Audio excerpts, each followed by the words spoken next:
I'm Ruben Diaz. Here's your ABC 24 News update. Tennessee Governor Bill Lee has granted Tony Carruthers a one-year reprieve from his execution following an issue with administering the drugs during his lethal injection. This all comes after the Supreme Court of the U.S.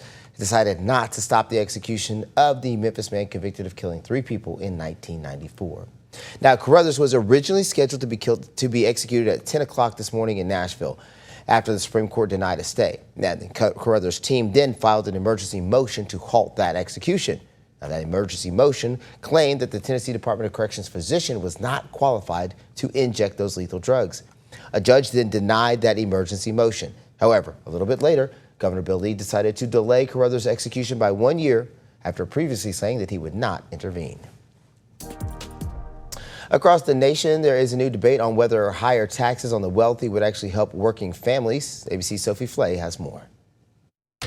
You could double the taxes I pay, and it's not going to help that teacher in Queens. This morning, no shortage of reaction after Amazon founder Jeff Bezos suggested raising taxes on the rich is not the answer to America's problems. But the world's 4th richest man also told CNBC the government should eliminate taxes on lower-income Americans. Why is a nurse in Queens who makes $75,000 a year paying more than $1,000 a month in taxes? That's $1,000 a month that could help with rent or groceries or anything. Bezos noting that the bottom half of income earners contribute, percentage-wise, little in overall taxes. Money, he says, could be found elsewhere. If people want me to pay more billions, then let's have that debate. But don't pretend, that's going to solve the problem. You could double the taxes I pay, and it's not going to help that teacher in Queens. New York's mayor responding, I know a few teachers in Queens who would beg to differ. Bezos' critics argue if billionaires paid more taxes, they could be used to improve services. Everything from healthcare to infrastructure to help that proverbial teacher in Queens. But Bezos argues the government is inefficient, saying it has a spending and bureaucracy problem, not a revenue problem. Sophie Flay, ABC News, New York.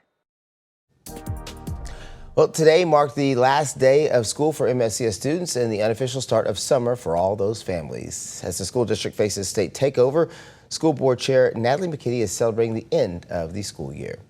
In a statement shared on social media, board chair Natalie McKinney thanked families, teachers, and staff for their commitment to the students, claiming that the district's academic plan is showing growth and improvement, but acknowledged that the district faces many challenges ahead as the potential state takeover looms.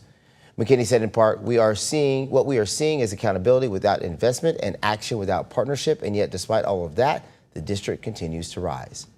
As of right now, Governor Bill Lee has not yet signed that state takeover bill into law. All right, that's your ABC 24 News update for now. Thanks for watching. I'm Ruben Diaz.